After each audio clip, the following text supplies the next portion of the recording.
Apakah setiap kita sudah mengenali jati diri kita, identitas kita di dalam Tuhan? Who am I? Siapakah saya? Pertanyaan ini membuat banyak orang memiliki penilaian yang salah tentang dirinya. Banyak orang yang berpikir bahwa tidak ada yang mengasihiku. Aku penuh kelemahan dan kekurangan. Aku tidak mampu. Aku orang yang gagal. Aku orang yang miskin. Aku sendiri. Aku orang yang direndahkan dan tidak dianggap. Sehingga apa akibat dari penilaian yang salah ini? Banyak orang akan menjadi orang yang frustasi, gila pengakuan, gampang tersinggung, gampang marah, gampang kecewa, suka overacting, suka menyendiri, dan pada akhirnya tidak akan percaya diri. Tetapi teman-teman sekalian, perlu kita sadari bahwa kata firman Tuhan tentang kita jauh berbeda dengan apa yang kita pikirkan, yang membuat kita sering down. Karena di Yesaya 43 ayat yang keempat dikatakan, oleh karena engkau berharga di mataku dan mulia, dan aku ini mengasihi engkau, maka aku memberikan manusia sebagai gantimu, dan bangsa-bangsa sebagai gantinya.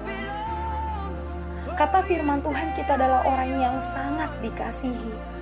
Kita sangat berharga di mata Tuhan. Hidup kita bukan apa kata orang. Kita fokus dengan apa kata Tuhan, bukan fokus dengan apa kata orang. Banyak orang yang mungkin akan sering mengecewakan, sering meremehkan, sering menyepelekan.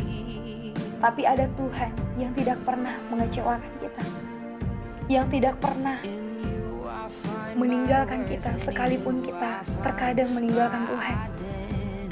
Yesus mati di kayu salib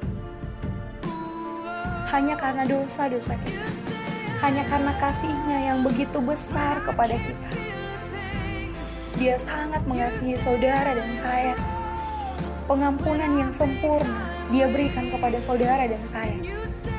Status kita di dalam Tuhan bisa kita lihat di Efesus 1 ayat 3-9. Kita adalah anak Allah. Kita adalah anak yang dikaruniai. Kita adalah anak yang dipilih. Kita adalah anak yang dikasihi. Kita adalah anak yang ditebus. Kita adalah anak yang berhikmat dan berpengertian. Kita adalah anak-anak yang ditetapkan untuk mengetahui rahasia ilahi. Betapa sedihnya hati Tuhan ketika kita hidup terus-menerus di dalam keterpurukan, di dalam mengasihi diri sendiri. Ayo bangkit. Pandang salib Tuhan. Pandang Yesus yang mengasihi kita tanpa batas, tanpa syarat. Dia ada bagi kita kapanpun, dimanapun.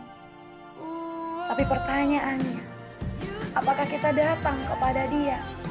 Apakah kita meminta kepada Dia? Apakah kita berdoa, berseru kepada kita? Kadang kita tidak menyadari status kita ini di dalam Tuhan. Karena kita sering sekali mengandalkan pemikiran kita.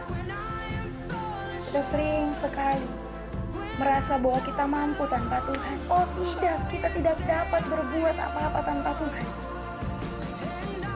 Karena di Yohanes 15 ayat 5 dikatakan, di luar aku kamu tidak dapat berbuat apa-apa. Saudara terkasih, di luar Tuhan kita tidak dapat berbuat apa-apa. Mari datang berseru kepada Tuhan, bangkit dari kegagalanmu, bangkit dari keterpurukanmu, bangkit dari pikiran-pikiran negatif yang membuat kita down, yang membuat kita tidak bergairah, keluar dari zona nyaman. Ingat kembali saudara terkasih, hidup kita bukan apa kata orang, tapi hidup kita apa kata Tuhan. Tuhan juga katakan di Yeremia 29 ayat 11, sebab aku ini mengetahui rancangan-rancangan apa yang ada padaku mengenai kamu, mengenai saya. Demikianlah firman Tuhan, yaitu rancangan damai sejahtera, bukan rancangan kecelakaan, untuk memberikan kepadamu hari depan yang penuh harapan. Never give up. You can be with God. Jesus really love you.